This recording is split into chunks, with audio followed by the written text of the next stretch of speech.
Kā piepildīt savu sapni, ja visa pasaule ir pret?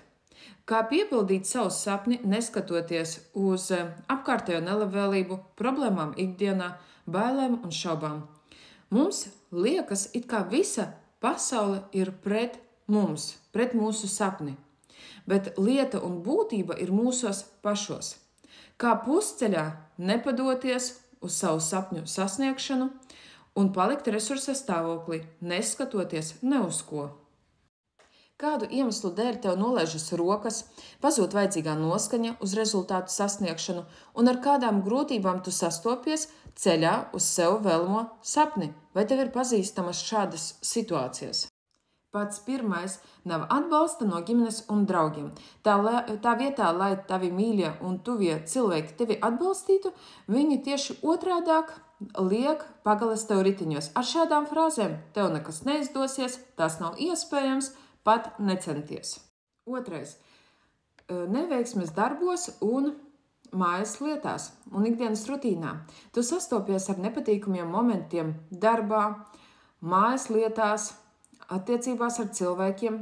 Rīts ir iesācies, rīts nav izdevies, un tu piedega tev omlete, piemēram, bērns raudāja, uz dārzu negribēja iet, tu nokavēji darbu, sastrīdējies ar mīļoto cilvēku, pa telefonu tu dzirdēji mammas pārmetumus un darbā satikies ar klientu, kurš rādīja konfliktu. Un braucot mājās, uz mājām no darba, izmirki lietus laikā, sasmērēji savu gaišu zilo kleitu un pēdējais piliens bija tavs mētelis. Tu vienkārši sāki raudāt un lamāt savu dzīvi par netaisnību. Emocionālā izdegšana, trešais punkts. Citām reizēm rodas tāda sajūta, ka vairs mīļotais darbs neatnes gandarījumu, prieka sajūtas. Tevi viss pilnībā tracina, tevi kaitina apkārtējie cilvēki, tu vairs neredzi pozitīvus momentus savā dzīvē, tu redzi tikai negatīvus notikumus, un tu apzinies un saproti to, ka veltīgi dzīvo. Jau vairāki gadi ir dzīvoti veltīgi, un tu ne soli neesi pavirzījies uz savu sapni, uz savu mērķi. Un atrodies vienā un tajā pašā punktā, kur atradies jau vairākus gadus iepriekš. Kā nepadoties uz savu sapņu dzīvi? 6 lifehaki. Ja tev ir zināmas iepriekš minētās situācijas, nekrīti nekādā gadījumā izmisumā, un šeit es tālāk padalīšos ar 6 lifehakiem, lai tu dotos uz savu vēlamo sapni, neskatoties ne uz ko. Pats pirmais. Koncentrējies uz savu sapni. Šobrīd nevajag krist nekādā izmisumā, panikā par to, ka tavā dzīvē neīstenojas konkrētais un vēlamais sapnis. Tas nekas ir efektīva un vienkārša praktika, kā to ir iespējams visu izmainīt un radīt sev par labu. Šobrīd kas tev ir vajadzīgs? Papīra lapa, pildspalva, un sāc radīt savu sapņu dzīvi, savu vēlamo realitāti uz papīra. Izmantojot šo praktiku, tev paaugstināsies vibrācijas, parādīsies iedvesma, un tev atpakaļ atgriezīsies prieks.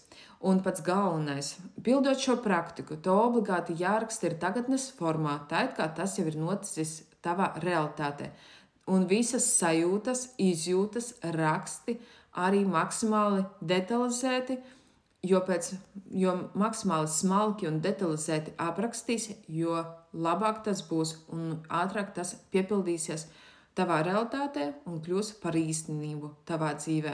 Šī ir ļoti vienkārša, bet tāpat brīdī ļoti efektīva praktika. Un šo praktiku pielieto katru reizi, kad tev zūd motivācija, tev nolaižas rokas, vienkārši saņemies, paņem papīru, pildspalvu un vēlreiz raksti šo praktiku, pildi. Otrais. Atbrīvojies no bailēm. Pats galvenais šķērslis, lai mūsu vēlmes un sapņi īstenotos, tās ir bailes. Un šeit ir svarīgi apzināties savas bailes un vienkārši darīt, rīkoties, pārvari savas bailes, vienkārši darot. Darot to, ko agrāk nekad neesi darījusi. Rīkojies tā, kā agrāk nekad neesi rīkojusies, un šeit tevi gaida izaugsme. Turpinājums sekos nākamajā video.